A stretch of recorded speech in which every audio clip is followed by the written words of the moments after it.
I work with the greatest people on this earth.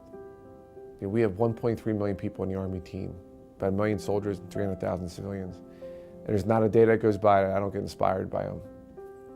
I never had a dream to serve as Undersecretary in the Army, and I didn't even know what the role was when President Obama asked me to serve in that capacity. And I was in front of my wife, and I said, well, I have to talk to my boss. And she said, take him back, Mr. President, meaning back to Washington. I saw him in Pennsylvania.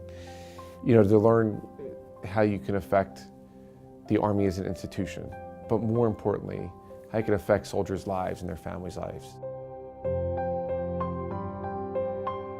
I'm a big fan of public service. I think every American actually should serve, whether it's through the military or Peace Corps or Teach for America.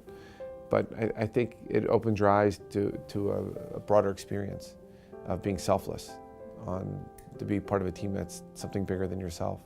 We have 7 core fundamental principles of every soldier in our Army.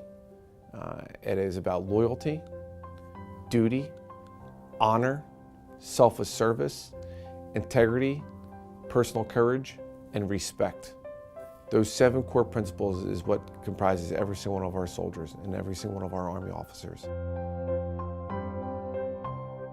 I think a lot of folks think of our military as that we just take orders. We're like everyday Americans.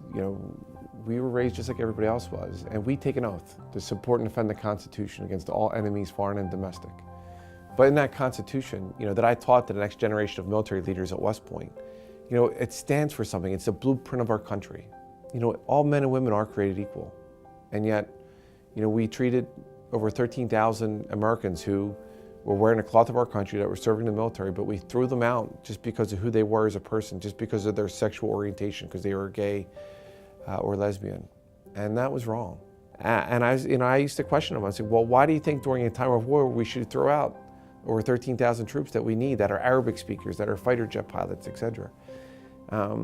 So when I had the opportunity to go and serve in the Congress, I was going to make a difference. And to me, Judgment Day was always more important than re-election day.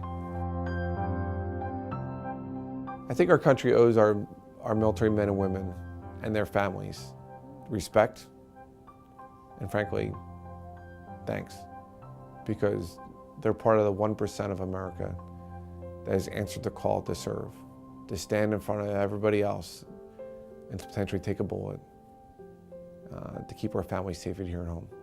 And when every American in America goes to sleep tonight, there'll be over 100,000 soldiers in foreign countries serving them and serving their families to make sure that they know that their families back home will continue to be safe.